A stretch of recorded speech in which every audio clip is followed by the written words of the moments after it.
નમસ્કાર દર્શક મિત્રો, તમે જોઈ રહ્યા છો લાઈવ 108 ન્યૂઝ ગુજરાત। જોઈએ આજના મહત્વના સમાચાર।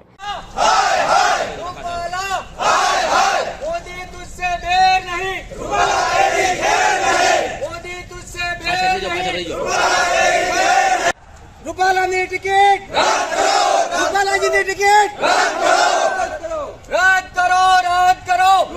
અરવલ્લી જિલ્લા બ્યુરો ચીફ જવાનસિંહ ઠાકોર પાસેથી અરવલ્લી જિલ્લા કલેક્ટરને ક્ષત્રિય સમાજ દ્વારા પુરુષોત્તમ રૂપાલાની ટિકિટ રદ કરવા માટે અપાયું આવેદનપત્ર।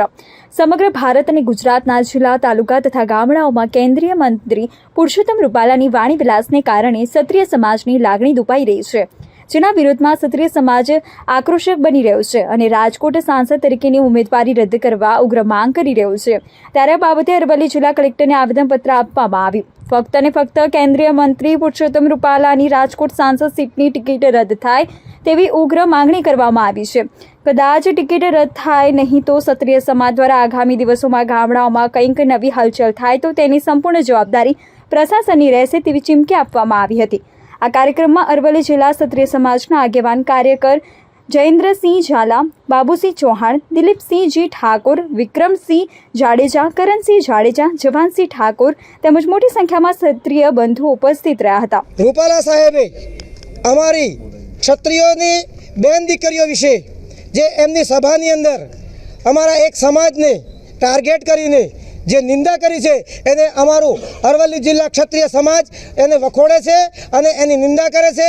અને આ બાબતે અમે કહેવા માગીએ છીએ કે મોદીજીની રૂપાલા સાહેબની ટિકિટ રદ થવી જોઈએ।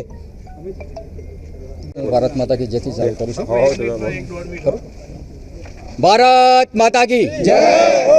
હું જયેન્દ્રસિંહ ઝાલા, શ્રી અરવલ્લી જિલ્લા ક્ષત્રિય સમાજના સંગઠનના કાર્યકર્તા અને આજરોજ અમો સમસ્ત અરવલ્લી જિલ્લા ક્ષત્રિય સમાજના યુવાનો, વડીલો દરેક ગામથી અહીંયા કલેક્ટર સાહેબશ્રીને આવેદનપત્ર આપવા માટે આવ્યા છીએ। કેન્દ્રીય મંત્રી રૂપાલા સાહેબે એક સભાની અંદર અમારા ક્ષત્રિય સમાજની અસ્મિતા ઉપર લાંછન લાગે તેવું અભદ્ર કૃત્ય કરેલ છે, જેના ઉપલક્ષમાં આજરોજ સમસ્ત ક્ષત્રિય સમાજના યુવાનો અરવલ્લી કલેક્ટર સાહેબશ્રીને આવેદનપત્ર આપવામાં આવ્યા છે। અમારી એક જ માંગ છે, રૂપાલા સાહેબની ટિકિટ રદ કરવામાં આવે અને તેમના રાજકીય તમામ હોદ્દાઓ છીનવામાં આવે, એમને દૂર કરવામાં આવે। ભારત માતા કી જય। જો અને હવે પછી રૂપાલા સાહેબની ટિકિટ રદ કરવામાં નહીં આવે તો અમે અમારી અરવલ્લી જિલ્લા ક્ષત્રિય સમાજ સંગઠન તથા તમામ સંગઠનો અમારી સાથે છે અને અમો રૂપાલા સાહેબને રાજકીય રીતે, લોકશાહી રીતે અમે નુકસાન પહોંચાડશું। તેની જવાબદારી પાર્ટીની રહેશે, જે તે પાર્ટીની।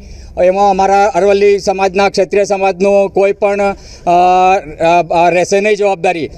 એ સિવાય અમારા રાજપૂત સમાજ, ઠાકોર સમાજ તેમજ સમસ્ત ક્ષત્રિય સમાજ જે લાગણી દુભાઈ છે એ બાબતે અમે વારંવાર કહી રહ્યા છીએ કે રૂપાલા સાહેબની ટિકિટ રદ કરવામાં નહીં આવે તો પછી અમારે ન છૂટકે કંઈક આંદોલનો કરવા પડશે અને અમારે જે કંઈ કરવું પડશે પછી એની જવાબદારી શાસક પક્ષની રહેશે। અસ્તુ। ભારત માતા કી જય। તો જોતા રહો લાઈવ 108 ન્યૂઝ ગુજરાત અને ફરી મળીશું નવા સમાચાર સાથે। નમસ્કાર।